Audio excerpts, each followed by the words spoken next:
Assalamualaikum warahmatullahi wabarakatuh. Kami akan mempresentasikan hasil diskusi kami tentang jenis uang. Saya Agustin Ayu Fadilah, nomor absen 1. Saya Aprilia Wulandari, nomor absen 4. Saya Justianingsi, nomor absen 2. Sejarah munculnya uang. Sejarah munculnya uang dibedakan menjadi 4, yaitu 1. Masa sebelum barter, masa barter, sistem uang barang, dan masa uang. Masa sebelum barter, di sini manusia belum dikatakan sebagai makhluk sosial, jadi mereka melakukan kegiatannya sendiri atau secara individu, yaitu mencari makanan atau kegiatan yang lainnya. Pada masa barter, di sini mereka belum bisa menggunakan uang atau belum mengerti uang. Di sini mereka melakukan perdagangan dengan cara menukar barang dengan barang secara langsung.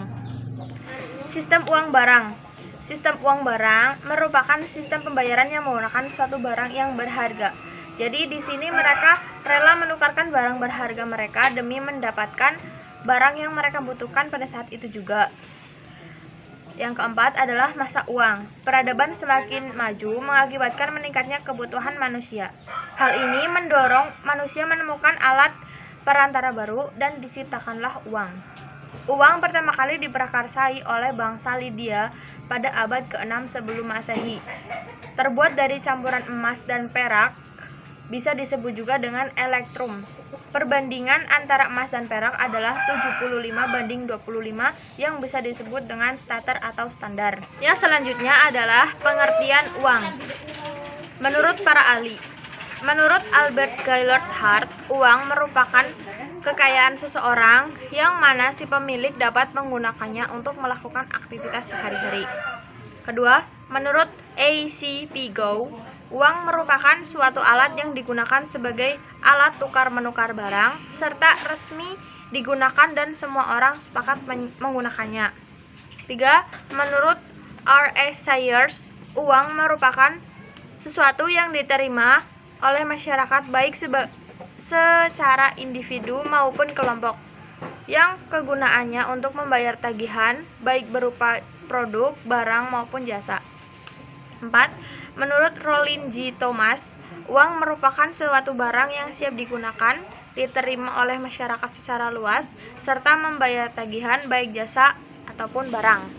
Yang ketiga adalah syarat sah uang. Syarat sah uang dibagi menjadi 7, yaitu 1. Diterima secara umum, 2. Memiliki nilai yang cenderung stabil, 3. Ringan dan mudah dibawa, 4. Tahan lama, 5. Kualitasnya cenderung sama, 6. Jumlahnya terbatas dan tidak mudah dipalsukan, 7. Mudah dibagi tanpa mengurangi nilai. Yang kedua adalah fungsi uang. Secara umum, uang berfungsi sebagai perantara untuk pertukaran barang dengan barang dan juga untuk menghindari perdagangan dengan cara barter.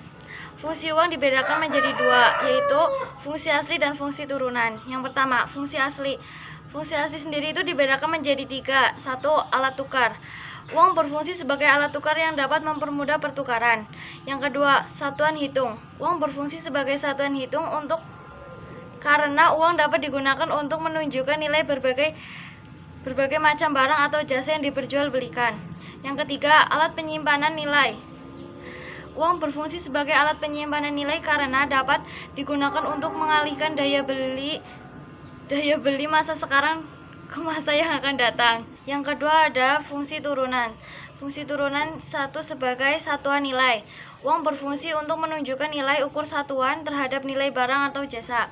Yang kedua sebagai alat ukur atau alat sirkus, yang fungsinya uang sebagai alat tukar didasari pada adanya kebutuhan manusia untuk memperoleh atau melepas barang dan jasa. Yang ketiga, sebagai alat pembayaran utang. Fungsinya uang berperan sebagai satuan pengukur pembayaran tertunda, pembayaran berjangka, atau pembayaran di masa yang akan datang. Yang keempat, sebagai alat penimbun kekayaan. Pemegang uang adalah pemegang daya beli di mana uang dapat digunakan sebagai alat tukar atau pembayaran. Yang kelima, sebagai alat pemindahan kekayaan atau modal. Fungsinya sebagai alat penambah atau pembesar modal simpanan. Yang keenam, sebagai alat untuk meningkatkan status sosial. Merupakan alat untuk meningkatkan status sosial yang artinya semakin besar jumlah uang yang dimiliki semakin terpandang seseorang di mata masyarakat.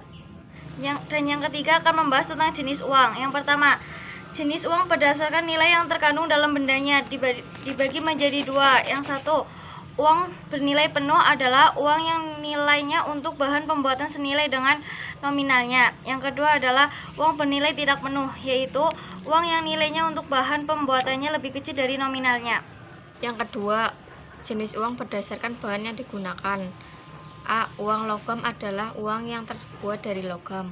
Uang logam memiliki 3 macam nilai-nilai, yaitu nilai intrinsik, nilai nominal, dan nilai tukar. 1. Nilai intrinsik yaitu nilai bahan untuk membuat mata uang, misalnya berapa nilai emas dan perak yang digunakan untuk uang mata. 2. Nilai nominal yaitu nilai yang tercantum pada mata uang. Contoh, di sebuah mata uang tertulis 10.000, nilai tersebut berarti nilai nominalnya Rp10.000. 3. Nilai tukar yaitu kemampuan uang untuk dapat ditukarkan dengan suatu barang atau daya beli uang. Contoh, uang 10.000 hanya dapat ditukarkan dengan 1 kilo beras. B.